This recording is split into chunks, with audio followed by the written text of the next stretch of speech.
विकसित Bharat, stand up India, startup India बहुत अच्छे शब्द लगते हैं। उसकी कुछ सच्चाई बता रहा हूं। मैं सत्ता पक्ष की तारीफ ही करूंगा, बड़े ध्यान से सुनिएगा, काम आएगा आपको। एपीआई एक चीज होती है, एक्टिव फार्मास्यूटिकल प्रोडक्ट। हम 90% आयात चाइना से करते हैं, बाकी हम चाइना विरोधी हैं। जो गरीब किसान है, जो गरीब दुकानदार है, वो चाइना का प्रोडक्ट नहीं बेचेगा। और 17,500 करोड़ रुपए हर साल हम चाइना को गिफ्ट देते हैं, दिवाली गिफ्ट। बात करते हैं नमामि गंगे प्रोजेक्ट की, तो ना साफ हुई आपसे यमुना, ना साफ हुई आपसे गंगा, बस साफ हुआ है तो क्या बजट, वो भी अच्छे तरीके से हर साल। और वो बजट कहां गया है वो सभी को पता है। और ये भारत मात्र एक भारत नहीं है। बहुत सिकूफा सुन रहे हैं, वन नेशन वन इलेक्शन। भैया, भारत में अनेकता में विविधता है और अनेकता में ही एकता है।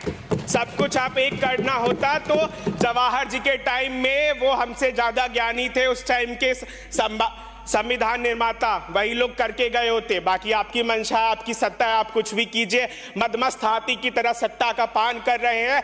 ध्यान रखिएगा, उस सत्ताधारी पार्टी जो आप बने हुए हैं, आपको भी इस जमीन का ही स्वाद चखना होगा, मातृभूमि की मिट्टी का स्वाद आपको चखना होगा। साथ में मैं बोलना चाहूंगा, माइनिंग मंत्रालय ने बोला आज भारत में सबसे ज्यादा कैंसर माइनिंग से हो रहा है और राजस्थान उस पायदान में आगे है। मुझे बहुत दुख है।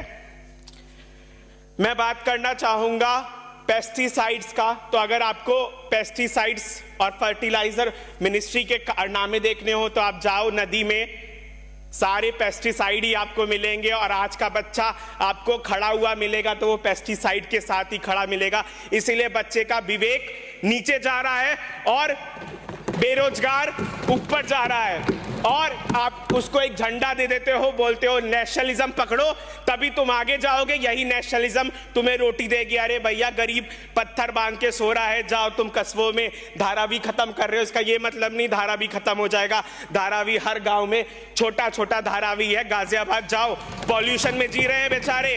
और दिल्ली के मोहतरमा, दिल्ली के मंत्री कह रहे हैं कि दिल्ली में कुछ है ही नहीं, तो दिल्ली में आप क्यों नहीं रहते हो? अपने बच्चों को विदेश भेज रहे हो। और इस देश की मुझे रोना आता है कभी कभार जब मैं सुनता हूं कि उप राष्ट्रपति जी कहते हैं कि जो बाहर विदेश पढ़ने जाना चाहते हैं वो दिमागी पागल हो चुके हैं। धन्यवाद। तो उन पागलों में से मैं भी एक हूं।